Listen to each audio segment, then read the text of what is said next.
Morning to all. I hope you all are doing good. Yesterday we have already discussed about the class 11 CBSE business studies syllabus, and now we will discuss about the class 12th business studies syllabus. Okay so first one is ये part, जैसे 11th class में part A और part B में division है, वैसे यहाँ भी part A और पार्ट बी में डिवीजन है। पार्ट ए में है आपका principles and functions of management. ठीक है, बेसिक प्रिंसिपल्स के बारे में जानेंगे और फंक्शंस ऑफ मैनेजमेंट कैसे वर्क करता है उसके बारे में जानेंगे। Nature and significance of management जो हमने परसों स्टार्ट किया था ना, तो एक वीडियो लेक्चर आपको इंट्रोडक्शन दिया था मैनेजमेंट के बारे में। सो ये वही चैप्टर है। ठीक है, ये चैप्टर आज मैं शाम तक खत्म कर दूंगी। ठीक है, इसमें कोऑर्डिनेशन के बारे में, functions management, levels, top level, middle level, lower level, nature of management, importance of management, जरूरत क्यों है मैनेजमेंट की, ऑब्जेक्टिव्स, कैरेक्टरिस्टिक्स, फीचर्स, इन सब के बारे में डिस्कशन होगा। ठीक है, second chapter is all about the principles of management. Principles of management जो फ्यूल के 14 प्रिंसिपल है।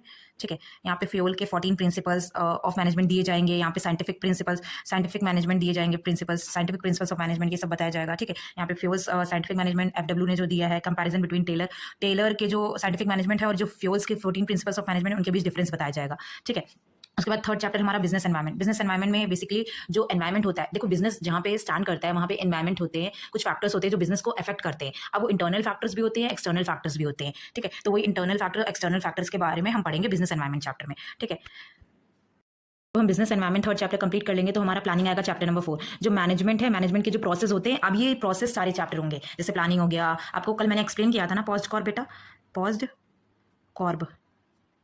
ठीक है, planning, organising, staffing, directing, controlling, coordinating, reporting, budgeting. So ये चैप्टर इसी सबसे रिलेटेड है। सबसे पहला है प्लानिंग। प्लानिंग के बारे में जानेंगे जब भी कोई काम करते हैं। जैसे फॉर एग्जांपल आपका एक हफ्ते बाद टेस्ट है, तो आप पूरी प्लानिंग करोगे ना कि कैसे हम तैयारी करेंगे। सो दैट इज ये पूरे चैप्टर में प्लानिंग और types of plan, planning process, limitation, इन सब के बारे में डिस्कशन होगा। सेकंड वन ऑर्गेनाइजिंग के बारे में डिस्कस होगा। ठीक है, डेलीगेशन ऑफ अथॉरिटी, अथॉरिटी को कैसे डिस्ट्रीब्यूट करना है पूरे में। ऑफकोर्स अब जो मान लो कोई बिजनेस स्टडीज का टीचर है, ठीक है, आप उससे हिंदी थोड़ी पढ़वा सकते हो। ठीक है, और कोई अकाउंट्स का टीचर है, आप उससे इंग्लिश थोड़ी पढ़वा सकते हो। उनका स्पेशलाइजेशन है, तो आपको काम को डिवाइड कैसे करना है, अथॉरिटी को कैसे डेलीगेट करना है, वो चैप्टर इसी चैप्टर में डिस्कस करेंगे अपन।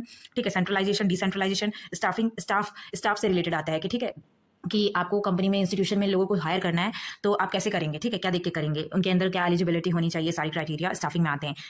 Staffing is related to the people और employees of the business organisation. आपने स्टाफ सेलेक्ट कर लिया, आपके कंपनी में, इंस्टीट्यूशन में स्टाफ आ गया, एम्प्लॉयज आ गया, फिर उसके बाद आप उनको डायरेक्ट करोगे कि कौन सा काम, कौन सा एम्प्लॉय कौन सा काम करेगा। ठीक है, सो आप डायरेक्शन करोगे, ये आ गया आपका चैप्टर। उसके बाद कंट्रोलिंग चैप्टर आएगा, फिर आपको कंट्रोल करोगे, आप निगरानी रखोगे जो आपने काम दिया था वो कर रहे हैं कि नहीं। सुपरविजन, ये डायरेक्टिंग में सुपरविजन आ जाएगा। मोटिवेशन हो जाएगा, आपको एम्प्लॉयज को अपने मोटिवेट भी करना पड़ेगा, तभी तो कंपनीज के ऑब्जेक्टिव को, गोल्स को अचीव कर पाएंगे। लीडरशिप भी, कम्युनिकेशन भी इसमें आ जाएगा। ठीक है, कंट्रोलिंग में फिर दूसरा पार्ट आ गया हमारा part B, business finance marketing. Business finance and marketing में सबसे पहला चैप्टर है हमारा, कौन सा चैप्टर है हमारा पहला, फाइनेंशियल मैनेजमेंट। फाइनेंशियल मैनेजमेंट के बारे में डिस्कशन करेंगे। फाइनेंशियल मैनेजमेंट का यहाँ पे स्टार्टिंग होगा, ऑब्जेक्टिव्स उसका, फाइनेंशियल डिसीजन। ठीक है, बिजनेस में फाइनेंस डिसीजन कहाँ पे, डिस्ट्रीब्यूशन